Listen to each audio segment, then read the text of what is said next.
अस्सलाम वालेकुम दोस्तों। जूम इन के एक और सेशन के साथ आपकी खिदमत में हाजिर हैं। हमारा आज का मौजू है पाकिस्तान मुस्लिम लीग नून में होने वाली उखाड़ पछाड़। बज़ाहिर सब कुछ ठीक लग रहा था, लेकिन चंद हफ्तों से काफ़ी गर्म खबरें सुनने को आ रही हैं, देखने को आ रही हैं। ताज़ा तरीन खबर ये थी कि नवाज शरीफ साहब के बड़े पुराने देरीना साथी सरदार मेहताब खान अब्बासी भी अपने पार्टी के ओहदे से मुस्ताफ़ी हो गए हैं और उन्होंने काफ़ी सख्त लहजा इख्तियार किया। इससे पहले शाहिद खाकान अब्बासी मुस्ताफ़ी हुए थे अपने पार्टी के ओहदे से, और उन्होंने फिर मिफ्ता इस्माइल साहब के साथ साथ मुस्तफ़ा नवाज़ खोखर के हमरा मुख्तलिफ़ शहरों में वो गए हैं और री इमेजिनिंग पाकिस्तान के नाम से एक लिहाज से एक नया गैर सियासी थिंक टैंक बनाकर वो पाकिस्तान के आवाम की बात शुरू कर दी है उन्होंने। अब सरदार मेहताब अब्बासी साहब ने जब इस्तीफ़ा दिया है पार्टी ओहदे से, उन्होंने ये कहा कि मैं जनरल परवेज़ मुशर्रफ के मुंह बोले भाई अमीर मकाम की खैबर पख्तूनख्वा पाकिस्तान मुस्लिम लीग नून की मौजूदगी में किसी के साथ नहीं बैठ सकता। मुर्तज़ा जावेद अब्बासी का भी उन्होंने नाम लिया कि इन लोगों ने पार्टी को खैबर पख्तूनख्वा में ख़राब कर दिया है। इसके साथ साथ मेहताब खान ने यह भी कहा कि अदम एतमाद का वोट का फ़ैसला गलत था, किसी के कहने पे किया गया है। और ये वही बात है जो शाहिद खाकान अब्बासी भी कहते रहे हैं। उनका ये कहना था कि हमज़ा शहबाज को वज़ीर आला नहीं लगाना चाहिए था, वो भी अदम एतमाद के ख़िलाफ़ थे।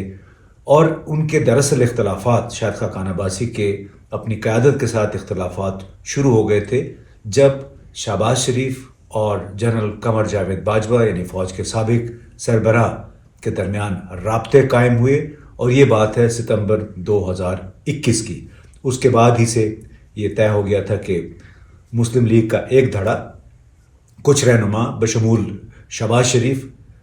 इस्टेब्लिशमेंट के साथ बात कर रहे हैं। शाहिद खाकान अब्बासी का ये कहना था कि हमें ये नहीं करना चाहिए, इंतज़ार करें, इंतखाबात हो जाएं, उसके बाद देखा जाएगा। अब मेहताब खान अब्बासी, इसके साथ साथ मिफ्ता इस्माइल और शाहिद खाकान अब्बासी, ये तीन बड़े नाम हैं, ये अलहदा हो गए हैं। बज़ाहिर ये लगता है कि ये सारे वो लोग हैं जो कि नवाज शरीफ के साथी हैं और कुशाकी से लगते हैं। दूसरी तरफ शहबाज शरीफ का ग्रुप आप समझ लें, उसमें अमीर मकाम है, ख्वाजा आसिफ, राना सनाउल्लाह, अमीर मकाम और मुर्तज़ा जावेद अब्बासी के साथ साथ और बहुत से लोग हैं। ख्वाजा साद रफ़ीक का मालूम नहीं कहाँ है, लेकिन ये लग रहा है कि पार्टी छोड़ रहे हैं लोग गालिबन मरीम नवाज़ की वजह से। इसलिए कि मरीम नवाज़ का आपने पब्लिक जलसे में सुना होगा, उन्होंने, चूँकि लोग बार बार ये कहते हैं कि इनकी पार्टियों में मौरूसियत आ गई है, तो उन्होंने तो बड़े मज़े से कहा कि जी अगर अवाम मेरी मौरूसियत की वजह से मुझे अगर तस्लीम करते हैं, पसंद करते हैं, तो यही जमहूरियत है। यानी उन्होंने जमहूरियत की एक नई डेफिनेशन दे डाली। जो नाम हमने लिए उनके अलावा परवेज़ रशीद, एहसन इकबाल, ये भी अदम एतमाद की तहरीक के ख़िलाफ़ थे जो मार्च 2022 में पेश की गई थी, जिसके नतीजे में 9 अप्रैल को हुकूमत तब्दील हुई। इन सब रहनुमाओं का ये ख्याल है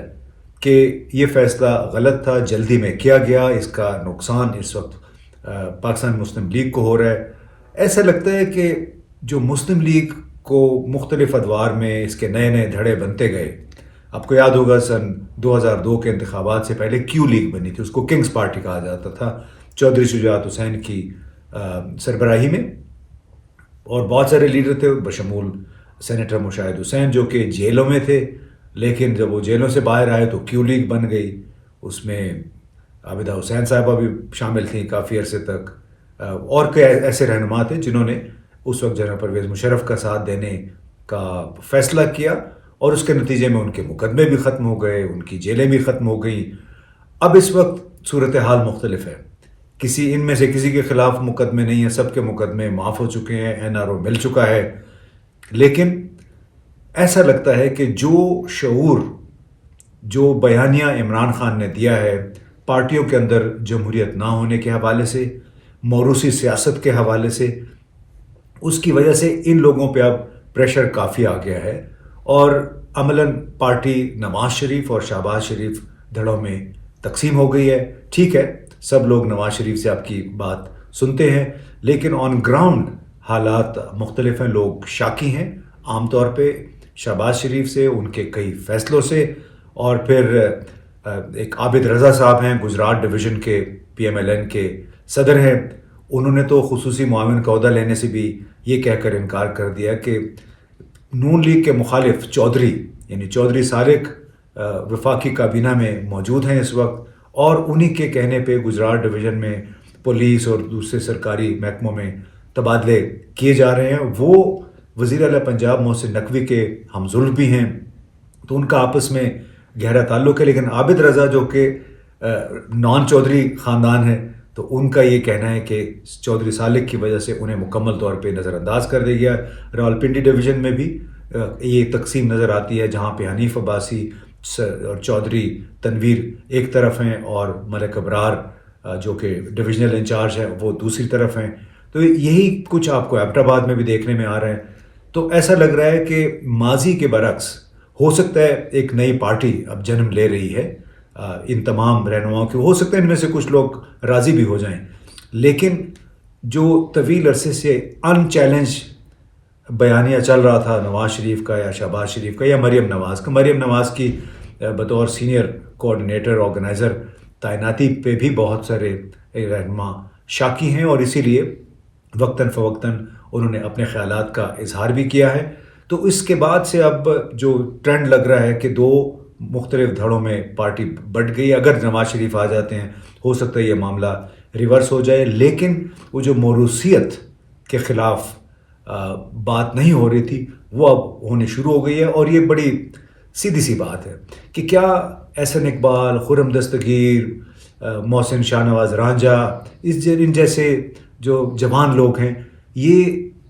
شریف خاندان کے بچوں کے لیے چیئر لیڈرز کے طور پہ ان کے لیے تالیاں بجانے کے لیے آئے ہیں؟ انہیں کبھی کوئی کلیدی عہدہ نہیں مل سکے گا، اور پھر جہاں بھی یہ جاتے ہیں، شاید خاقان عباسی کو لے لیں یا مہتاب خان، ان کو چونکہ اپنے حلقوں میں بھی باتیں سننی پڑتی ہیں، ان کو بھی تو لوگ تو پوچھتے ہوں گے کہ یہ آخر کب تک یہ ایک خاندان کی اجارہ داری پارٹی پہ چلے گی موروثیت کی بنیاد پہ۔ تو ایسا لگتا ہے کہ موروثیت کا مسئلہ اب اس پارٹی کے اندر اختلافات کا سبب فائنلی بن گیا ہے، اور اس سے ایک لمحہ فکریہ پیدا یقیناً ہو رہا ہے یا ہونا چاہیے نواز شہباز شریف صاحب کے لیے کہ آیا کب تک وہ ہر موقع پہ اپنے بیٹوں، بیٹیوں، بھانجے، بھتیجوں کو آگے کرتے رہیں گے اور پارٹی کی باقی قیادت ان کے پیچھے تالیاں بجاتی رہے گی۔